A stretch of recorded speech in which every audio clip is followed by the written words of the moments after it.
அந்த பிடிவாத குணம் வந்து அவங்களுடைய மேரேஜ் லைஃப்ல கூட வந்துடும்.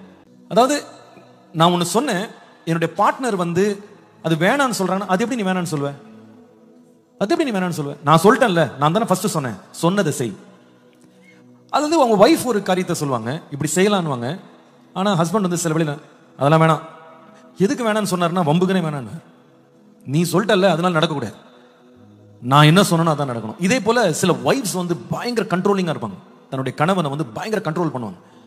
சில காரியங்களை வந்து நான் கேட்கறத நீ செய்யல, நான் எப்பவுமே வீட்டுக்கு கிளம்பி போயிடுறேன், எங்க அம்மா வீட்டுக்கு போயிடுறேன். அப்போ அவங்க அம்மா வீட்டை ஏன் இந்த தஞ்சம் புகுறாங்கன்னு கேட்டா ஒரு ப்ராப்ளம் இருக்கு அவங்களுக்கு. என்ன ப்ராப்ளம்னா, இங்க வந்து நான் சொல்றது நடக்க மாட்டேங்குது, எங்க அம்மா வீட்டில் நான் சொல்றபடி எல்லாரும் கேட்பாங்க.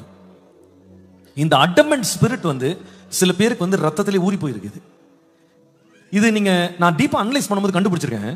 அவங்க வீட்டார் வந்து இவங்களுடைய சத்தத்துக்கும் கூச்சலுக்கும் இவங்களுடைய மிரட்டலுக்கும் பயந்து பயந்து பயந்து பயந்து ஐயோ பாவம் ஐயோ பாவம் ஐயோ அழுகுறா, அவளுக்கு நீங்க வாங்கி கொடுத்துருங்க அப்படின்னு அவங்க ஹஸ்பண்ட் அவங்க அப்பா அம்மா சொல்லிட்டு பேசிட்டு இருப்பாங்க. ஐயோ பாவம் அவளை அழ விட்டுறாதீங்க, அவளுக்கு வீசிங் வந்துடும்.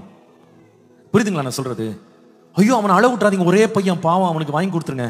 அப்போ அந்த பையன் நல்லா கண்டுபிடிச்சு வச்சிருக்கான், நம்ம அழுதோன்னா கிடைச்சிரும், நம்ம விழுந்தோன்னா கிடைச்சிரும், நம்ம வந்து ஒரு நாள் ஸ்கூலுக்கு போக மாட்டேன்னு மிரட்டினா எனக்கு கிடைச்சிரும். இந்த மாதிரி ஒரு பொல்லாத சுபாவத்தில் வளர்ற பிள்ளைகளை வந்து டேம் பண்ணாம இருக்கிற பெற்றோருடைய விளைவு என்னன்னு கேட்டா, அல்லது இப்படிப்பட்ட வளர்ப்புல முன்னேற பிள்ளைகளுடைய வருங்காலம் என்னன்னு கேட்டா, அவங்க குடும்பம் நடத்தும் போது கூட அவங்க வந்து அதே அடமெண்ட் ஸ்பிரிட்ல இருப்பாங்க.